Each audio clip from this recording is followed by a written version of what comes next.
Bonjour, je suis Alexandre Weinberg, je suis entrepreneur et fondateur de Capsule, une société spécialisée dans l'électronique.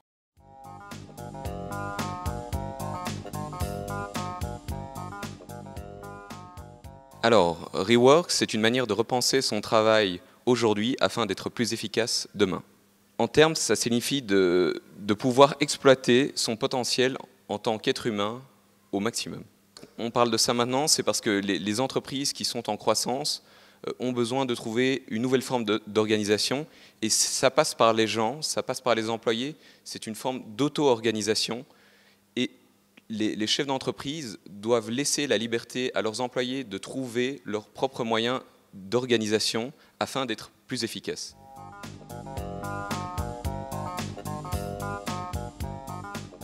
Repenser le travail, ça consiste à s'organiser, modéliser, mais également se motiver.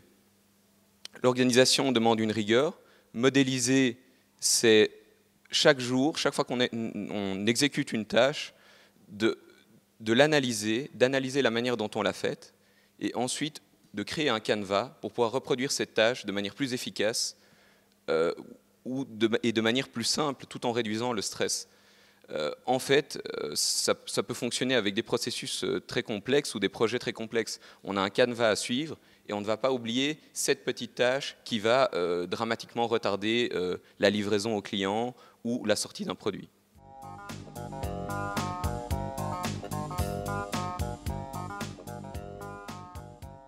Alors, je pense que les dirigeants doivent développer des outils technologiques qui vont permettre aux employés de s'organiser, mais leur laisser la possibilité d'implémenter leur propre système. Certaines personnes utilisent du papier, certaines personnes utilisent leur téléphone portable, certaines personnes utilisent leur tablette. Il faut laisser la possibilité aux gens d'utiliser leurs outils afin de mieux s'organiser. Et c'est important pour les entreprises d'aujourd'hui, surtout pour les grandes. Pourquoi ? Parce que quand une entreprise se retrouve enfermée dans un modèle de contrôle et non d'organisation libre, elle perd de sa créativité. Donc, on perd, si vous voulez, toute cette innovation et la possibilité à l'entreprise de renouveler, d'atteindre de nouveaux marchés, de repenser son business model. Et c'est de cette auto-organisation, de cette liberté donnée aux employés, qu'on arrive en fait à créer cette nouvelle valeur.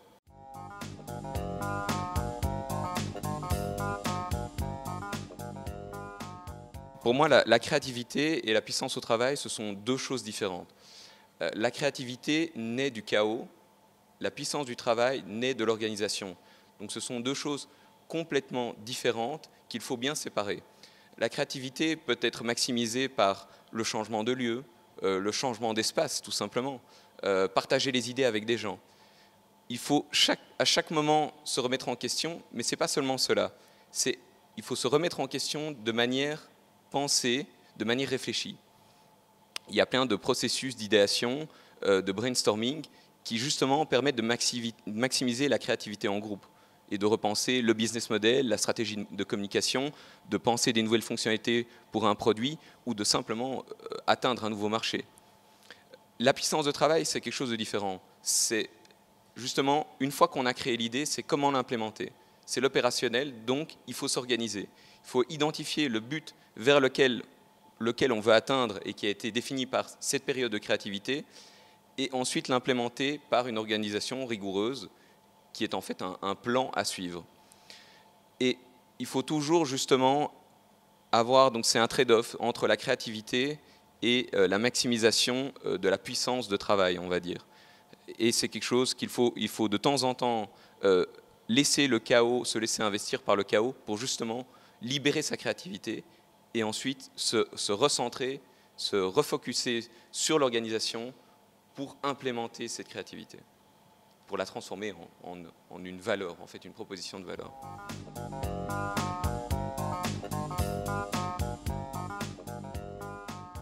Alors je pense que ça peut effectivement faire peur à certains employés qui vont se dire réinventer le travail, est-ce qu'on va changer mon travail, est-ce que je vais faire quelque chose de différent aujourd'hui, demain? En fait c'est une fausse peur puisqu'on fait toujours des choses différentes demain qu'aujourd'hui.